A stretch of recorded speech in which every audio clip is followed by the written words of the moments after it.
السلام علیکم ورحمۃ اللہ وبرکاتہ۔ محترم سامعین و ناظرین، عالم اسلام کے عظیم مبلغ اور ملک پاکستان میں تشریف لا رہے ہیں، ہم دل کی عطا گرائیوں سے ان کو اہلا و سہلا و مرحبا کہتے ہیں، اور ملک پاکستان کی گورنمنٹ کو بھی ہم دل کی عطا گرائیوں سے ان کا شکریہ ادا کرتے ہیں کہ انہوں نے ایک عظیم مبلغ کو دعوت دی۔ تو جی محترم سامعین و ناظرین، ڈاکٹر ذاکر نائک ملک پاکستان میں تشریف لا رہے ہیں 30 دسمبر 2024 کو۔ ان کا پہلا جو شیڈول ہوگا، اس کا مکمل شیڈول یہ ہے کہ سب سے پہلے وہ کراچی میں تشریف لائیں گے 5 اور 6 اکتوبر کو۔ اس کے بعد 11 اکتوبر کو جمعۃ المبارک بادشاہی مسجد لاہور میں ارشاد فرمائیں گے۔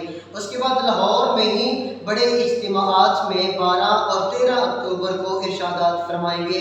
اس کے بعد ان کا آخری جو شیڈول ہے وہ اسلام آباد میں ہے 19 اور 20 اکتوبر میں۔ یہ ملک پاکستان کا دورہ ان کا 4 ہفتوں پر مشتمل ہوگا، اور یہ ایک عظیم مبلغ ہیں۔ آپ خود بھی ان کو سماعت فرما کیجئے اور دوستوں کو بھی ان کو دعوت دیجئے کہ وہ بھی ان کے بیانات سنیں، انشاءاللہ آپ کو بہت ہی زیادہ علمی فائدہ ہوگا۔ میں پھر دوبارہ کہنا چاہتا ہوں کہ ہم ڈاکٹر ذاکر نائک کو دل کی عطا گہرائیوں سے موسٹ ویلکم، خوش آمدید کہتے ہیں، اور ملک پاکستان کا بھی ہم شکریہ ادا کرتے ہیں کہ انہوں نے اس طرح کے مبلغ کو، عالم دین کو ایک ملک پاکستان آنے میں دعوت دی۔ السلام